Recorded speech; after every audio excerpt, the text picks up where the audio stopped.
Chers amis, nous vivons une époque de jeux de puissance et de défis communs dont la pandémie qui nous frappe depuis bientôt 2 ans a révélé au grand jour tous les paradoxes. Nous avons vu le multilatéralisme et ses institutions contestés au moment où il était pourtant urgent de renforcer la coopération internationale pour bâtir une réponse collective à la crise sanitaire. Nous avons vu la solidarité instrumentalisée au profit d'objectifs relevant avant tout de la compétition géopolitique la plus décomplexée. Très vite, nous avons vu le retour des réflexes de confrontation alors que toutes les énergies auraient dû se tourner vers la relance de nos économies et le renforcement de notre résilience collective. Tout cela en dit long sur notre monde et, chers amis, sur les responsabilités qui sont les nôtres. C'est pourquoi, quelques jours avant une visite à Jakarta, je tenais à prendre part à vos échanges sur la question en effet cruciale de savoir comment nous pouvons composer dans ce monde toujours marqué par la crise sanitaire avec la coexistence et de plus en plus souvent l'imbrication de ces 3 registres, la compétition, la confrontation, la coopération. Il s'agit là, à l'évidence, de l'un des traits les plus frappants d'une nouvelle donne internationale qui rebat les cartes sur tous les continents et pour tous les pays, y compris en Europe et pour les États membres de l'Union européenne. De cette grille d'analyse, nous avons fait la matrice d'une clarification de notre posture face aux défis de la puissance chinoise, constatant collectivement que la Chine est tout à la fois pour nous un partenaire, un concurrent stratégique et un rival systémique. Nous en tirons les conséquences en répondant à chaque situation sur chaque sujet avec les instruments appropriés en fonction de nos intérêts et des valeurs universelles que nous défendons. Tantôt, il commande de travailler avec cette puissance, en particulier sur les questions environnementales. Tantôt, d'affirmer notre souveraineté, par exemple en matière économique et commerciale. Tantôt, de lutter pied à pied contre les nouvelles batailles de l'influence pour défendre le modèle qui est au cœur du projet qui réunit les 27 États membres de l'Union européenne et au cœur de la vision du monde que nous portons ensemble. Ce modèle est un modèle de droit qui a, pour ainsi dire, 2 versants complémentaires. C'est un modèle de démocratie fondé sur l'état de droit et le respect des libertés politiques et individuelles, jusqu'à la liberté d'informer, en passant par les libertés académiques, évidemment.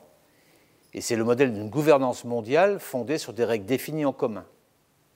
Ce double modèle, nous y tenons et nous tenons à le faire vivre avec nos partenaires du monde entier parce qu'il lie dans la vie des sociétés comme dans la vie internationale les exigences des droits humains fondamentaux et l'impératif d'efficacité de l'action collective, et parce que nous considérons que c'est une force pour construire ensemble un navire de progrès tout en défendant nos biens communs. Voilà au fond le sens de l'engagement des Européens dans l'Indo-Pacifique, cette région où va se jouer, et à bien des égards se joue déjà, une part considérable de notre avenir, sur le plan économique, sur le plan stratégique. Dans l'Indo-Pacifique, il est clair que la tentation de la confrontation existe. Mais nous, les Européens, nous pensons que la coopération peut et doit l'emporter.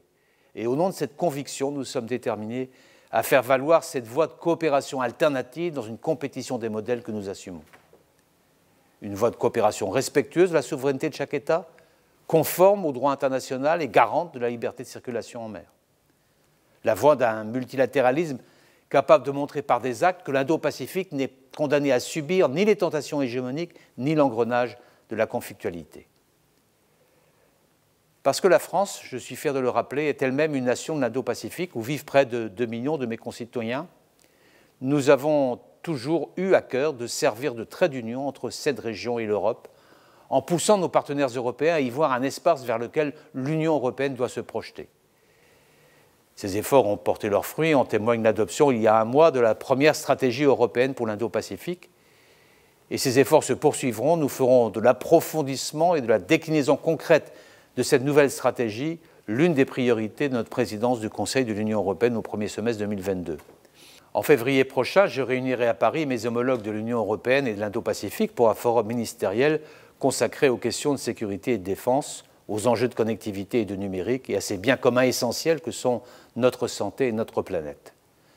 Dans le domaine de la sécurité maritime, de la régulation numérique, des mobilités étudiantes ou encore du renforcement de l'accessibilité du vaccin contre le Covid-19 dans l'Indo-Pacifique, nous aurons de nombreux projets très concrets à faire avancer ensemble.